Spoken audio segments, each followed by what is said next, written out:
Salut. Alors aujourd'hui je vais mettre le pulvé hors gel parce que ils annoncent des températures assez froides.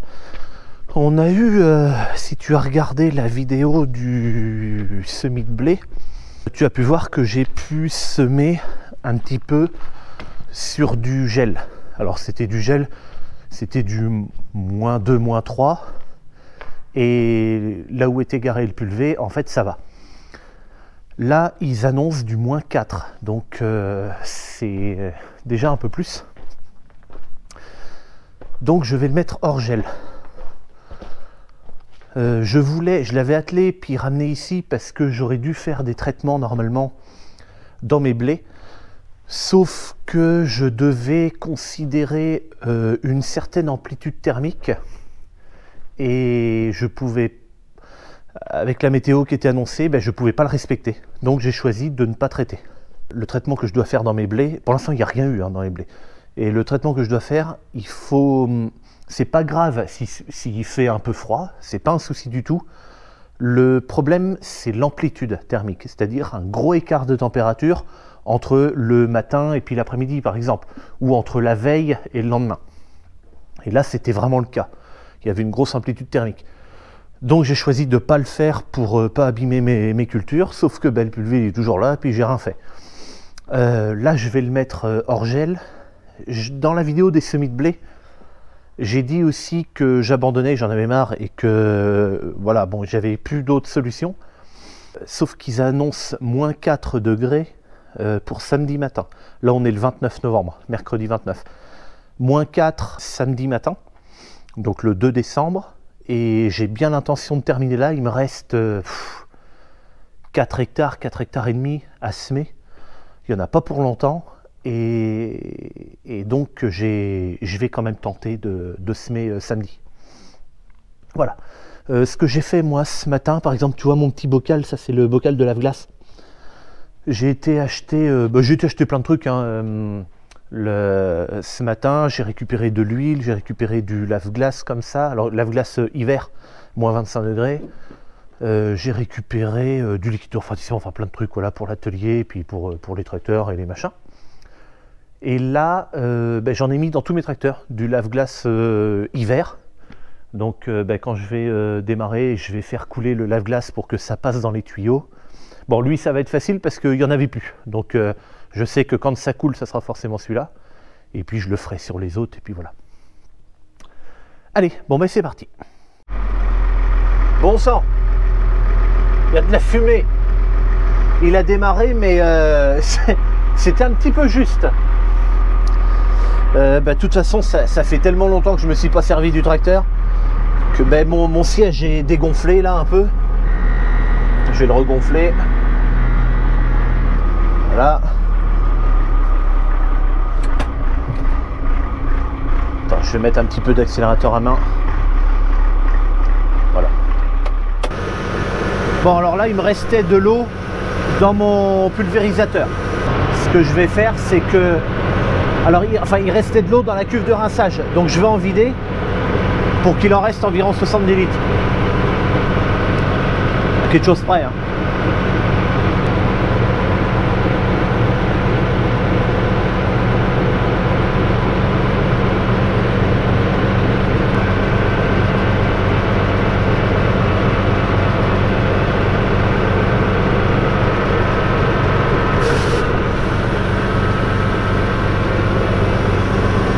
Allez, c'est bon. Bon, maintenant, les 150 litres qu'il y a dans la cuve principale, je vais aller les vider. Et puis après, je ferai mon cycle pour que le produit antigel passe partout. Là, je vais mettre ça dedans. Arctic Protect de chez Melgad. Ça, c'est spécialement fait pour l'hivernage des pulvérisateurs.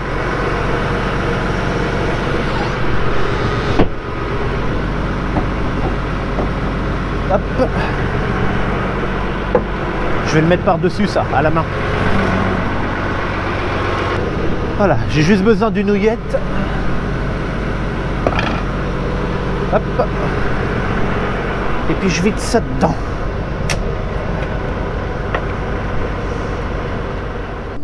Bon allez, hop. Là je vais commencer par vider l'eau de la machine. Alors je peux me permettre de vider ça là dans la cour derrière puisque c'est que de l'eau.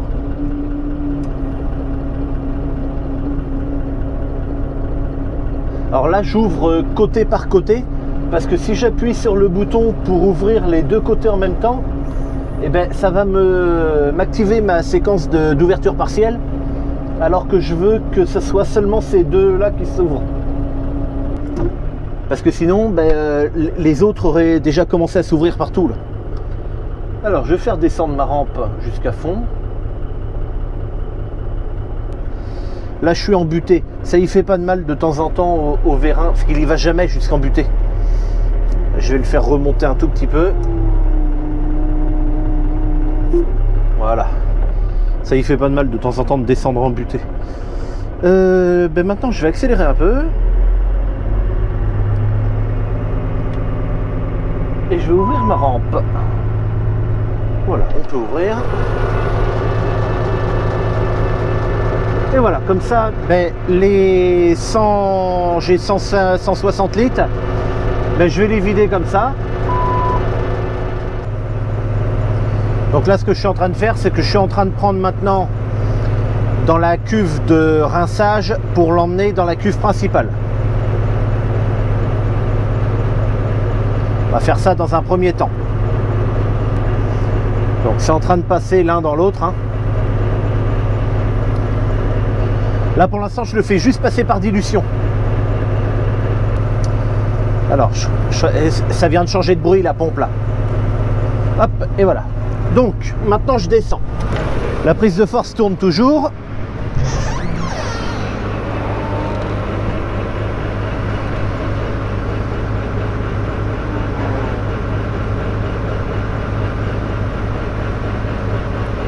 Hop. Ok. Donc,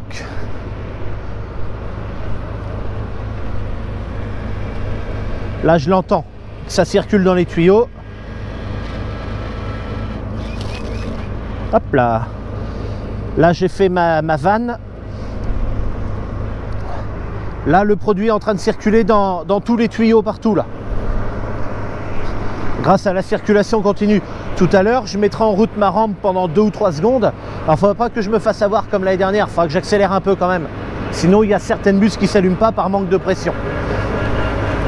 Mais avant tout ça, je vais le faire passer par le système de rinçage. Là, je l'entends. Ça tape là. Là en fait j'utilise le système de rinçage mais en prenant l'eau de la cuve principale. Donc en fait ça prend l'eau dans la cuve et ça le remet dans la cuve en fait. Ça passe pas par ici. Hop. Tout à l'heure je ferai aussi le Karcher juste après.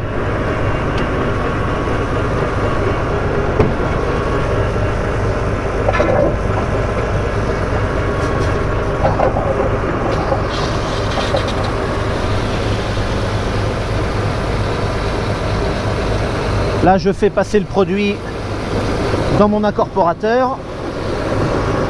Ah merde, j'ai encore oublié de prendre un pichet. Alors attends, je vais le faire tourner là, mais il faut que je ferme.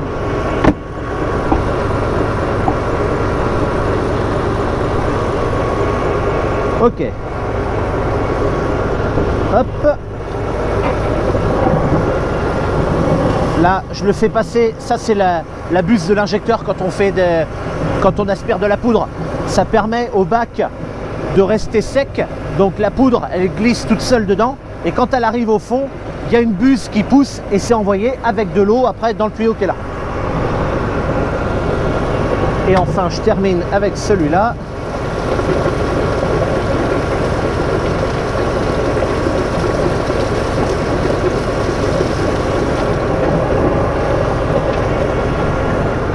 Hop. Voilà, un petit coup pour enlever la pression. Là, je ferme. Là, je ferme.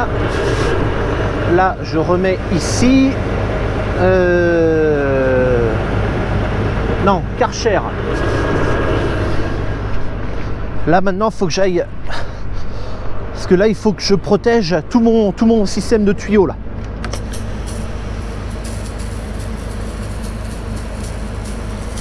Alors attends, je vais poser la caméra.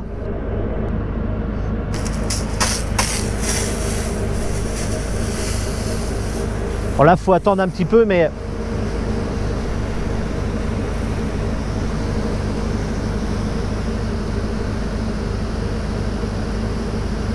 Faut attendre encore un peu, je pense. Avec le temps que ça fasse tout le tuyau du dévidoir. Ah, il y a de la mousse blanche. Ouais, c'est bon. C'est bon, ça sent le produit. Il a une odeur. Mais tu vois, le temps que ça passe dans tout le tuyau jaune là, enfin qui est marron maintenant parce que... Allez, bon, ça c'est protégé. Qu'est-ce que je voulais faire d'autre? Oui, ma rampe. Et puis après, c'est fini. C'est aussi simple que ça à faire.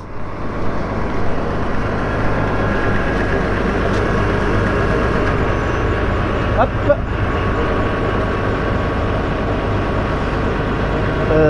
La rampe... Alors si, non, j'aurai un truc ou deux à faire en plus, mais d'abord la rampe. Parce qu'après, il faut que j'éteigne la prise de force. Ok, alors... Là, je vais passer sur la page 2. Je mets en route.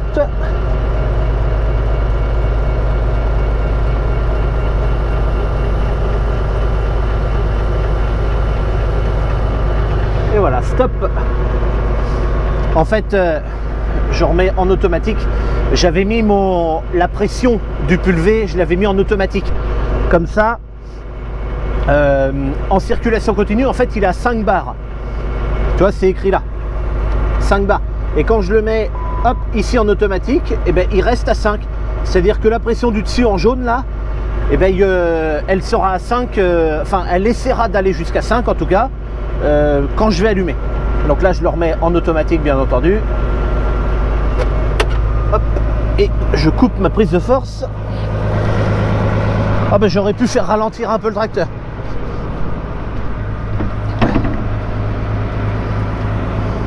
Ici.